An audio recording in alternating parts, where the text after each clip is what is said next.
Караница без преседан во овалната соба, каде пред запрепастените новинари, американскиот председател Доналд Трамп се судри со демократските лидери, Чак Шумер од Сенатот и Ненси Пелози од парламентот. Јавна дебата или обид за смирување на страстите пред јавноста, кој набрзо дегенерираше во караница околу финансирањето на Трамповата изборна фиксација, односно ѕидот со Мексико. Дебатата заврши уште пред да почне, со Трамп кој отворено се закани со владин шатдаун, односно дека нема да го потпише финансирањето на сојузните владини институции и агенции, оставајќи ги така без буџет и без средства.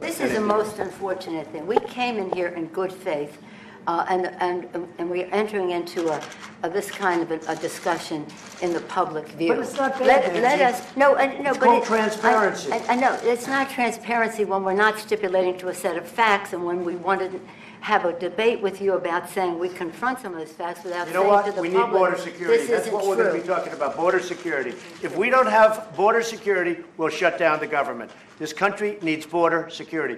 The wall is a part of border security. Let's have a talk. We're going to get the wall built, and we've done a lot of wall already.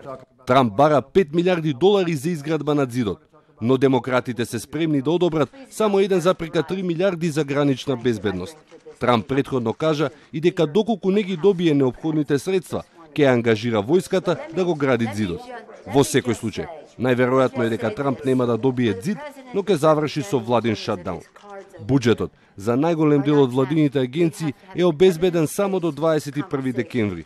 Од тука се навестува црн божиќ за вработените во американската администрација, а непопуларната мерка може и дополнително да го спушти и онака не премногу сјајниот рейтинг на Доналд Трамп.